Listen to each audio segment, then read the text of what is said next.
Hey everybody, this is Kai from the Techno Funk Boy, and this is DragonLance for 5th edition. So what we're doing here is we are taking the original DragonLance modules that were published by TSR back for Advanced Dungeons & Dragons 1st edition, and we're modernizing them a bit. We are moving them over into 5th edition, and also along the way I'm going to be giving my reviews of the individual modules and give some ideas on where we can tweak things.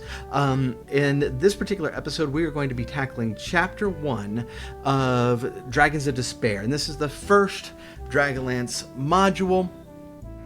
This is going to cover pretty much everything that goes on setting up the game up until the first dungeon. That being said, this is chapter 1, but this is actually not the first video in this series. Now, if you just jumped here, it's not going to be a problem.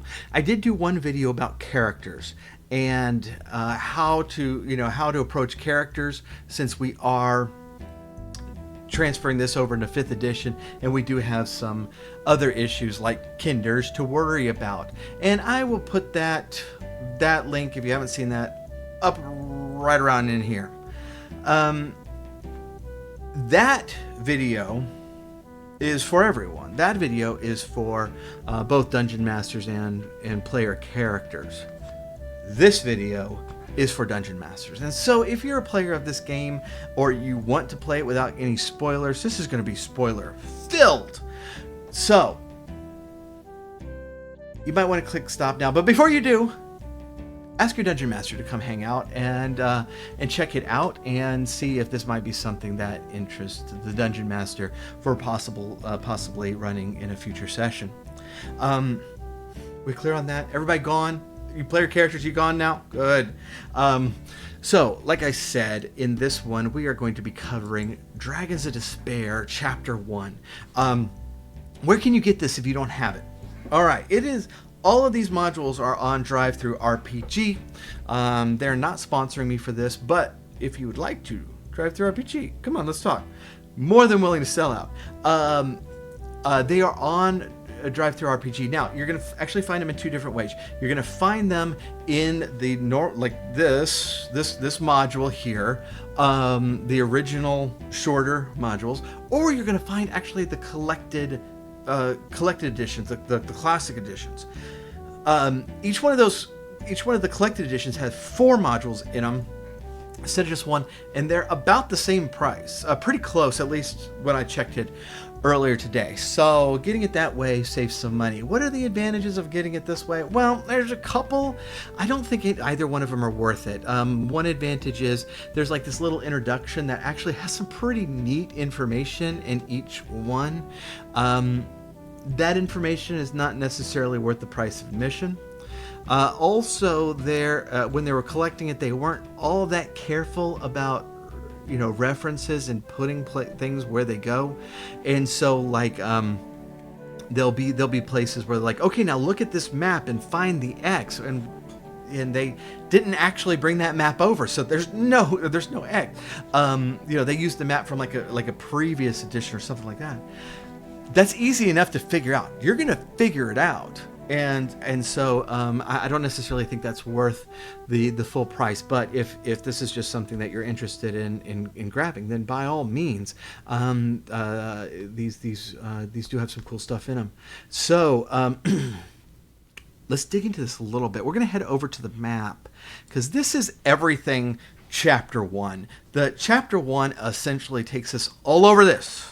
Everything that's happening over this, and it's going to get us way over on this side of the map, almost over to the swamps, into the ancient city, right outside Zaxaroth, and that is where we're going to enter Chapter 2, but we're not going to deal with that today because we got a lot of stuff to do. We're going to start, all of our characters, we're going to start over by the city of Solace. Now, you're going to see that circle in the middle of the map up toward that lake, a little bit on the north side. If you are familiar with the books, this is where everything starts. This is where all the characters are from. And so if you're using the characters from the book, this is their hometown. They know this area very, very well. You are, and so you should play it like that. This is very familiar to them. They haven't been here for a couple of years, so they don't know everything that's going on, but they know everybody around, and they're familiar with the people around here. Right? If you're playing the characters in the books and you have Gold Moon and Riverwind in the party, they're not going to be with the characters right now. They're going to find them very, very soon. But there is kind of this introductory battle. Yes. Gold Moon and Riverwind get to sit out the first battle of the game. If you're the Dungeon Master, feel free to switch those events. So the beginning of the book is set up into these events that happen before the whole thing is kind of opens up, and these things just happen one thing after another. Feel free to switch that if those two players are really just chomping at the bit to play, or maybe you only have like a party of 4 and Riverwind and Gold Moon are 2 of the 4, then you definitely you might want to introduce everybody before the fight starts, or maybe have Viewmaster Toad interrupt the introduction. Might be fun. And or go about like that. Now, in my game, and just to remind you, if you watch the characters video, my game, we actually started out on level 1, which is weird because the characters in the book are all like level 4, 5, and 6. And so one of the things that I was working on is I wanted to level up in every chapter of these first couple of chapters, because I needed them to get a bit higher in level entering Zaxxaroth, else things go horribly, horribly wrong. I mean, we're going to scale things, but I don't believe in scaling dragons, because then what's the point, of the game if you're going to scale dragons? But the first encounter is going to be with Viewmaster Toad. He's going to have some hobgoblins. Transforming them into 5th edition is not that difficult. I mean, hobgoblins are hobgoblins. You can just move them right over. You might want to try to balance the battle a little bit, depending on how many players you have playing. If you have level 1 players like mine were, those are now goblins, and there are fewer of them. You do not want this battle kind of going south for the players. There's a way that we can work with that if it does, and we'll get to that in just a little bit. But we don't necessarily want that. We want them to win this battle, and so facing off at hobgoblins at level 1, we're just not going to do it. Viewmaster Toad, we're going to have to customize a little bit. Now we're essentially just making a pretty basic NPC, and one that doesn't. We need to give him stats because he doesn't necessarily want to join the fight, but he might against his will. This happened in my game, and this was like I'm like, my wheels are turning in the middle of the game because I intended the goblins to move forward, Viewmaster Toad to move back and get out of the way, and so when things started going south, he was out of there. Well, the first spell they cast ensnared him in, and he was in. And so that's a thing that could definitely happen here. And so you want to give him stats. If by chance he dies, honestly, I mean, unless the players have actually read the books, they're not going to notice if Viewmaster Toad gets replaced later on with Viewmaster Frog. It's going to be fine for them, and so I don't want to worry that much about this. In my case, they didn't actually kill him. They threatened him and sent him back with a message, which was fantastic for me because now Toad is still alive, and we'll be able to use him more in the future. Gold Moon, Riverwind are brought in at this point, and there's not a lot that we we need a tweak in this. The game wants you to read a rather long poem, and that's up to you as a dungeon master. I think that's weird. I think that's weird. Now, if you're using the characters from the book, then I understand it because they have actually been out and about. They've been looking to see if the gods are there, if there are true clerics of the world and all this. With my players, that wasn't their goal. That wasn't their background. And so why would they be reciting this poem? It doesn't make sense. And so we didn't do it. I sent them all the poem, but do what makes sense here.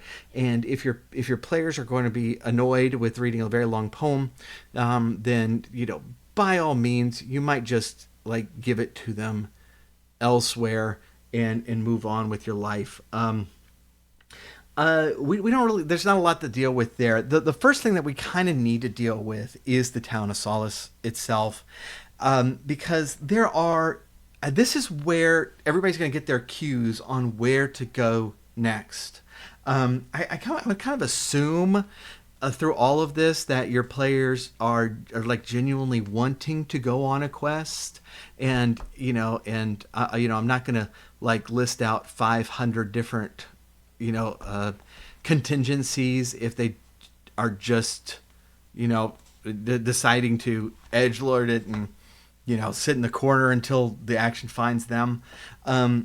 But the game, there's so much cool stuff that's going on in the world right now, and I feel like the game is kind of pointing in the direction of Zaxxaroth more heavily than it should. And the reason I say that is because of Fizzban in particular. Now, Fizzban is in this scene, and he says something to the characters that is very, very, very I am a prophet, listen to me type of a stuff. And that's the D&D cue to listen to that person. But there are other cool places that you can where you can go.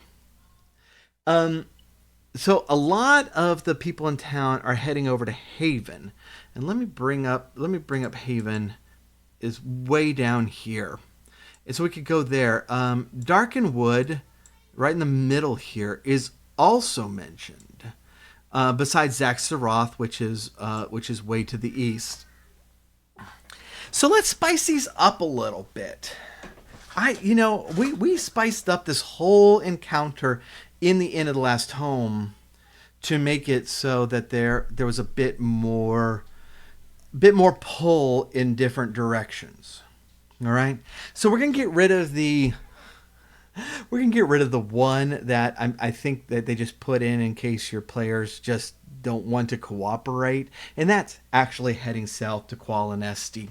If that happens, then elves just encounter them and say, "Hey, look, we can't let you into Qualinesti, but we've been looking for you because this like incredible figure came to us and told us to take you to Darken Wood," and they take him to Darken Wood. Now, if your players want to fight it out at that point, then I got nothing for you.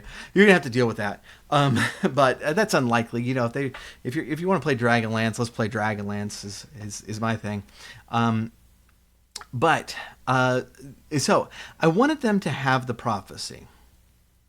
But at the same time, I didn't want it to be so weighted that it just immediately just overshadows everything else that was said. And so there's a couple of ways we can do that. In my party we have a Kinder who is being played very much like a Kinder, and there was my answer. I had Fizzban stop the Kinder and tell the Kinder the prophecy directly, and she promptly forgot it like a good Kinder would, which was perfect. Because they had the information, but it wasn't heavily weighted. Now, all of the people are trying to head over to Haven. And so that's that's a distinct possibility, and we should like really focus on. There's a lot of rumors of on why it might be a really good idea to be there, and so that's something that we can do, and that might tempt the players over into that direction. The thing, there should be some discussion about seeing a white stag out by the lake, because that's going to be our temptation into Darken Wood. Now, here's the thing about Darken Wood. There's a spell on Darken Wood. There's this charm on Darken Wood that if you go in and you leave, you remember everything that happened, but you are now incapable of speaking it. And I had some fun with this because people who've grown up around here, there's probably a decent chance they went into Darkenwood at some point in their lives, and they're trying to warn the players against it because they probably didn't get as far in to see the Forest Master. They probably saw some centaurs or a dryad or something, and they got freaked out and left, but they can't actually say those things. And so the conversation goes like, like I had one character's like, no, no, no, don't go into Darkenwood. There's, like stuff like that. And they're like, you know what? It's just a bad place. And so like my players were like really questioning. I was like, well, have you been there? Yeah. What'd you see? You don't want to be there. And it's like, now we're getting interested. What's in this place? And there might be like a people who have not been in there. There might be rumors about what has happened there. And I had some people bring up rumors, and they completely contradict one another. And so there's a lot of mystery there. And so my party just beelined it right there. It was great, which is actually my favorite part in chapter 1. And so I was really happy about that solution. So with all this discussion, the tensions are really, really high in Solace, and I think that needs to be played upon some. And so one of the things that happened in my game is that there's one person in the inn who is like really, really worried because like her husband, I think it was her husband, had been roughed up by Toad, and she's just freaked out. And at some point, at some point she starts getting suspicious of the party and decides that she's going to turn them in. And so, I kind of made it obvious as to what's happening. She storms out, and so now our players have a choice. Do we take her out? Do we talk to her? We let her go and maybe hightail it out, or just ignore it. If she does get away, then more of the goblins will we'll attack them later, and I'd probably put it out in the fields depending on which direction they went. Maybe in town, if they stayed the night, they probably would have been attacked in the middle of the night, and try to have to flee the town or something like that. But in my party, they talked to her and they calmed her down. And that was a really cool scene. It was very satisfying. As our parties were kind of taking responsibility and like trying to calm people down and letting them know that it would be okay. And so some of that stuff you can do in Solace. Let's head over in Haven for just a second. So in Haven. You know what? Before we go, because this is the other place that they could be like if that lady does go get the goblins, and the goblins or the hobgoblins, depending on what level your characters are, capture the people. There's a very simple way that we can deal with this. Let's just have the slave caravan leave town now. All right. Now this is going to take some reading ahead for you dungeon masters, and so you might need to go. Okay, that's it for tonight. We'll start over next night. But chapter 5 is the slave caravan, and you could very easily just put it in right here. Uh, introduce the elves already, but then have the elves send your party over to Zaxxaroth. And so if you have a losing battle this soon, all is not lost. Let's just switch up the events a little bit. Now that chapter is not in this book. That chapter is in Dragons of Flame, which is book 2.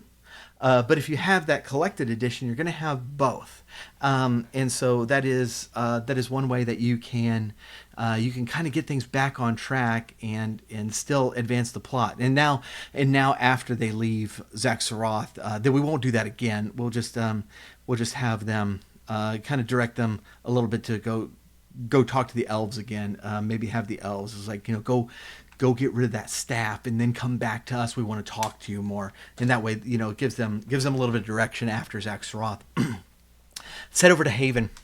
So Haven, there's a couple of things going on in Haven. First of all, it's a much, much larger town. You got these holy guardians, and this is our police force, and there's a lot of them.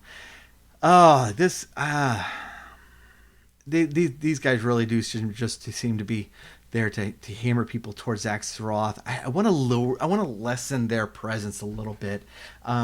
Then we have the High Seekers, which is the council that rules the city. Now, if you go talk to them in the book, what the book says to do is like they want to say, "Hey, can I give the staff to us? We'll take care of it." And if you do, then the Blue Crystal staff actually refuses by lightning these people and with a very, very nasty spell. And they immediately say, "No, get out of our town and go to Zaxxaroth." Let's spice this up a little bit. This is the way, and my party didn't go here, but this is the way I want to play this. The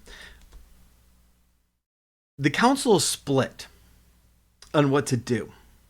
This is kind of like Gandalf and Saruman with the ring. Some people are like, "No, this is a weapon that we can use." Other people are like, no, we got to get rid of this thing. Then there's still other people that are like, just give it to them. Give it to the Draconians. And let's be done with it. And have them start arguing it out and like have it get really, really heated. And the players can try to talk to them and try to sway them one way or another. But in the they're asked to stay the night in order to for the council to continue arguing. And then one of those holy guardians wakes them up in the middle of the night and says, "Look, there's a faction of the council who have decided that you're a threat. They have come to kill you and take the staff by force. I'm here to get you out. I'm loyal to this other faction of the council that believes that there's some purpose in this," or whatever the case may be. And so that holy guardian takes him with him, and you can have like this whole chase in the street where these other holy guardians, "Oh, there they are!" And it's like, do you hide? Do you run? You can even do a skills challenge here if you want to try to get them out of town, or they could just hide, or they could fight it out. And so there's a lot of options for what the party can do here, which I think would be a lot of fun if by chance they go to Haven. But if you as the DM, you have so much power over which direction they choose, and one of the toughest parts about Solace is to try to kind of even these out in a way that that really leaves it up to the players, and I don't think the book does a good job of that. I think the book just really just points to him. He's like, "You go to Zaxxaroth. Go to Zaxxaroth." Which I think is a shame because we're going to go to Zaxxaroth anyways, but there's a lot of cool stuff to look at here. Speaking of which, Darken Wood. This is actually my favorite part of Chapter 1. And my players did go here. They were really intrigued by just all the mystery of it. this is something that you can really, really play up, to kind of, because remember, I mean, the players have been warned about this place. It is not a safe place to go. It's not a good place to be. And so, do we really want to go here? I'm not sure. And so I really played on that. That there's they end up seeing the white stag, and they start following the white stag the through the forest, but there's a lot of stuff going on. And as they get deeper and deeper and in, I start having them to roll saves against confusion. And so they're starting to realize, oh my goodness, there's magic here. What do we do? And they see like they see a dryad in just kind of scurrying between trees and bushes, but they never quite get like a complete look at her. Just like her back as she scurries away giggling, and you can make it really dark and creepy like that. It doesn't matter if they're coming in light or darkness, because the great woods above them is just blocking out all light, is kind of how I'm describing it. If they reach the point, or at a certain point, I mean, please don't toy with them forever. At a certain point, you can either have one of the centaurs find them to kind of direct them toward the forest master, or if you want to just have them find the forest master. I like having the centaur there, because the centaur to me is like a dissenting vote, where the forest master's in charge, but this centaur in my game was just like, why are you letting these people in? Why are you talking to these people? Type of a thing. The unicorn, who is the forest master, has had a vision of one of the gods telling her, just like, bring these people in and direct them to Zaxaroth. So by this point, like, all roads are leading to Zaxaroth, and we're going to be on our way. But I was trying to find little ways to like enhance the the mystery of the unicorn herself, because she's such a cool character. This is such a cool area that you can do a lot with a lot of tension, and like the player should never quite know if they're about to be killed or welcomed, and whatever the case may be. If they go directly to Zaxaroth, then I'm probably gonna have to, in general, I'm not a fan of random encounters. I might put them in if it's just really important for the area, but in general, I'm not a fan of them. I want my battles to advance the plot. Now this is your call, because if your players just really like fighting, then you might put more fights in. Where if your players are more into story, then you might take some away. If you're doing milestone leveling, in general, the book is saying you should level up every 4 chapters. So obviously we're not leveling up here. But if you started at level 1, we definitely want to at some point. And so if they went to Haven, I would say that encounter at Haven is their level up. If they went only to Darken Wood, then I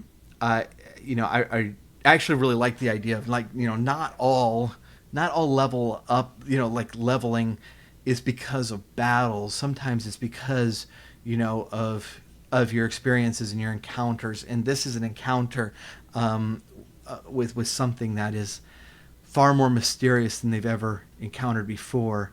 And in sleeping in this just magic grove, after encountering this incredible creature, was a point that I could do that. Or you could, if they're heading straight to Zaxaroth, have a major encounter there. If they actually, there's a group of the I think it was the Kte tribe that had escaped and are in hiding. If you find the survivor there, who tells you a little bit more, and if they save that survivor, that might be a good place for a level. Or if maybe they have an encounter with the in Keishu or something like that. That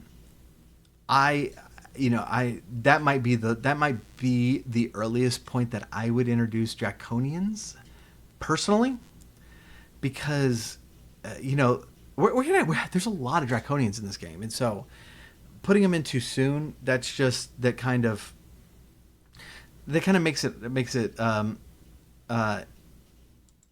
so they lose that mystery. I really liked showing my players the tracks and trying to get them to what are we facing here before introducing them. And so that might be the earliest time, and so encountering them might be our level up point. But if they've spent the time going through Haven or going through Darken Wood or both, goodness, then personally for me, I would just let them take they'll stop over in Keishu and see the things that are there to see, but then head straight into chapter 2, because we've had a pretty good setup here, and I think at that point we are ready to go.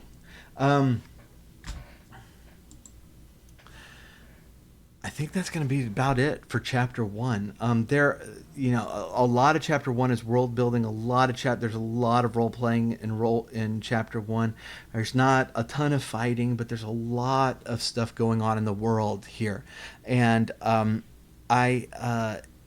personally want to resist the urge to put much more fighting in chapter 1, because there's going to be a lot of fighting in chapter 2, and so your players are going to get a good bite out of some fighting. Our party reached the end of chapter 1 after about 2.5 or 3 hours of play. And we are not particularly fast at moving, and so that will probably give you an idea. Chapter 2 was actually, each one of the chapters was of similar length, and so if you have a marathon session, you can get through this whole book probably in one time. But otherwise, you should plan on spending a few sessions in this book by itself, and. So please subscribe to this channel and hit the little bell, because we will be continuing going through chapter by chapter through this book. Where I am in my game is we're through with Dragons of Despair, and so I'm trying to get these out relatively quickly so that you can use them to help set up your game, and help prep the Dragons of Despair. There's a lot of stuff in this book I really like. I really like Darken Wood. I don't like Haven as much in the book as some of the stuff that I wanted to add about the disputes and arguing and nighttime escape and all that. I thought it would have been a lot of fun, but my players didn't go there, and that's fine. This chapter has a lot of prep work, half of which you won't use. Whereas chapter 2 you'll use nearly all of it, if not all of it, and chapters 3 and 4 you'll use a good chunk of anything you prepare. So this is of this book. This is going to be your high concentration of prep work, but it is a lot of fun, and it is a really good one. All right.